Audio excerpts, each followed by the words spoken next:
If you were rocking this gear back in the day, then consider yourself totally rad. You look so much better.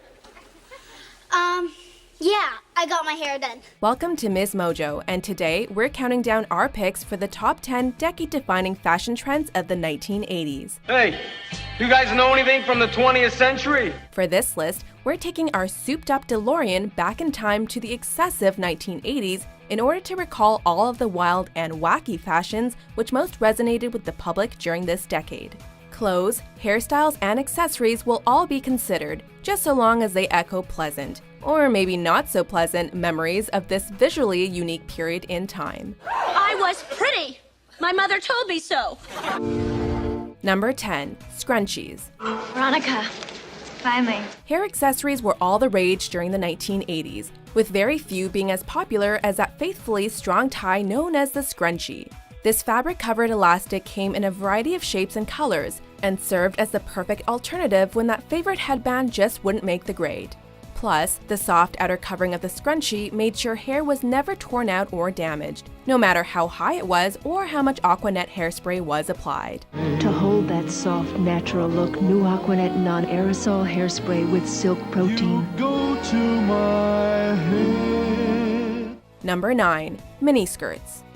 Although this next fashion trend first sparked public interest and outcry back in the swinging 60s, the miniskirt proudly lived on throughout the 2 decades which followed its debut. What separates the 80s miniskirt from so many of its predecessors, however, was the material used for its production. Oh, you are so popular. Yeah, well, I'm kind of like the Beatles of the 20th century. It wasn't long before denim, leather, and even lycra miniskirts began showing up in films and on television, while simultaneously gaining popularity with those who just wanted to show off a little leg. What's all you doing?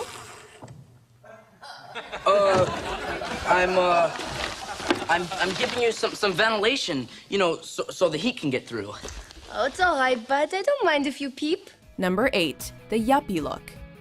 The hippie look of Birkenstocks, flowers, and beads was all but dead in the 1980s, replaced instead with what was essentially an about-face of those who protested and fought the establishment at Woodstock. Man, this is pinpoint Oxford. Well, aren't you, Mr. Highty-Tighty? Greed is good, proclaimed Michael Douglas as Wall Street character Gordon Gekko. Greed, for lack of a better word, is good. And the yuppie look was indeed a reflection of these financially extravagant times. I just slide that wad over to my father, because he is like one of the top brokers in the state. Suits, ties, and perfectly coiffed hair were de rigueur for yuppies, short for young urban professionals, as were sweaters tied around the neck, patent leather shoes, and yachting gear. It's this prep school thing.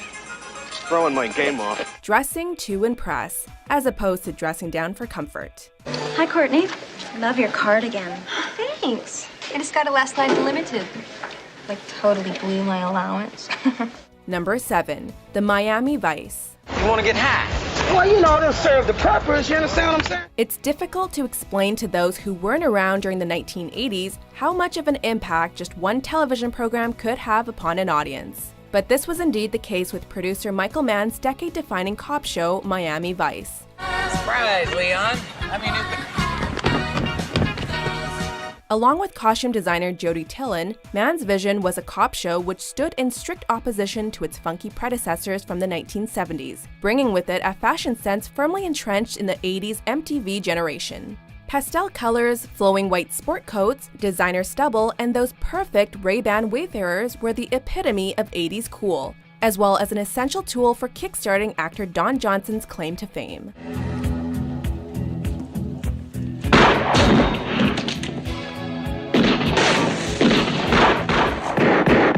Number 6. Lots of makeup. Wearing lots of makeup was nothing new in the 1980s, but the onset of music television during this decade made the art of visual expression all the more important for just about everyone. Case in point, just check out all of the extravagant makeup utilized in movies like Labyrinth, animated television shows like Gem, or presented in just about any music video aired during the early days of MTV.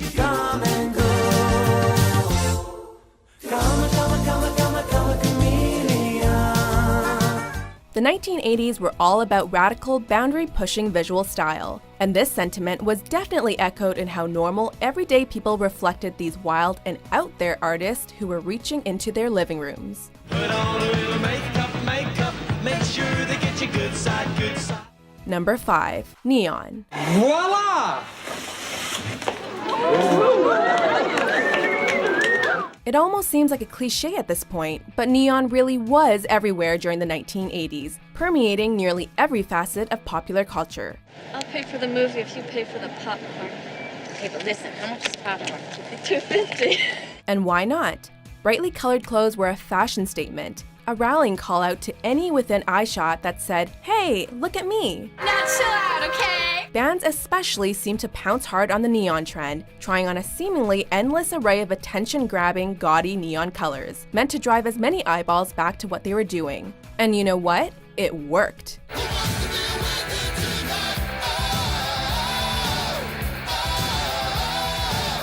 Number 4. Acid wash denim. Naughty girls need love. For everyone out there who wears any sort of distressed jeans, you have these gaudy grandfathers to thank for your keen sense of fashion. Sergio is the natural element of style. Acid wash denim, preceded by stonewash jeans, which used pumice to attain its faded appearance, is a type of denim that has been worn down and made to look weathered and well-worn. Hey, don't listen to him, Kelly. There's nothing gonna stop me from going to that dance. Though pumice is also used to attain the acid wash jeans look, no acid is actually used during the distressing process, despite its name. The end result is not only a cool as hell rocking pair of jeans, but also a soft and comfy one as well, as the weathering process breaks down the denim, making it instantly feel like your most favorite thing in the world. This week is the annual sweetheart dance, when a guy gives away his heart. I guess who I want to give my heart to? I'll give you a clue. It ain't him. Number 3. Wild hair. Walk like an Egyptian. Okay, it's no secret that the 1980s were practically defined by weird, wild hair. Dad, I'm Kelly, and this is Matt. I'd like you to meet us. There's just no escaping this fact, and it was prevalent in nearly every aspect of popular culture. From the music, to the movies, to network and cable television. It seems as if everyone felt the need to one-up his or her neighbor in terms of how crazy, how high, or how bizarre he or she could get their hair.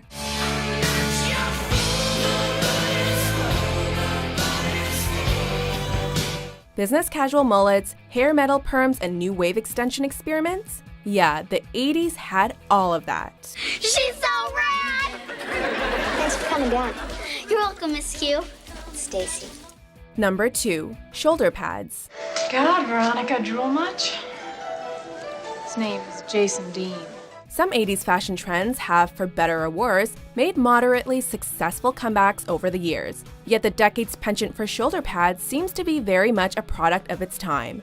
Though it must be noted that they were briefly brought back during the revival of 80s styles in the early 21st century. It may seem crazy that the everyday business person or even young student might have the desire to utilize shoulder pads, which gave his or her torso the appearance of a football linebacker. But this was indeed the popular style of the day. You're bluffing, Crystal. You know you are. Am I? Watch me. Musicians and actors were no strangers to wearing shoulder pads either, making this unique fashion trend one which just about anyone could pull off. With varying degrees of success, of course. Before we reveal our most definitive fashion statement of the 1980s, here are a few honorable, or depending on your taste, dishonorable mentions. Fresh new kicks and bands. You got it like that. Now you know you want to dance, so move. Stay over there.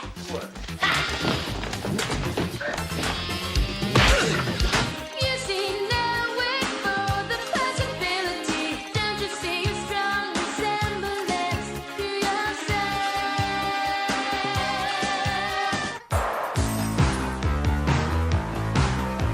Number 1. Aerobic/athletic gear. My baby, you love me up. My baby, you shine my blood. That pulsing, undulating beat. The skin-tight leotards. Those crazy exercise moves. Folks in the 1980s were obsessed with the culture of aerobics and athletic gear, and it showed. You put your mind to it, you can accomplish anything. The popularity of aerobics brought with it the decade's penchant for leg warmers, leggings, and stirrup pants, and combined with it jazzy, upbeat classes of group exercise. Indeed, it wasn't uncommon for folks to walk around town wearing their aerobics or athletic gear, regardless of whether or not they even intended to do any actual exercise. It was enough just to be seen rocking the fancy gear, proving that you too could get physical like Olivia Newton-John. That is, if you wanted to.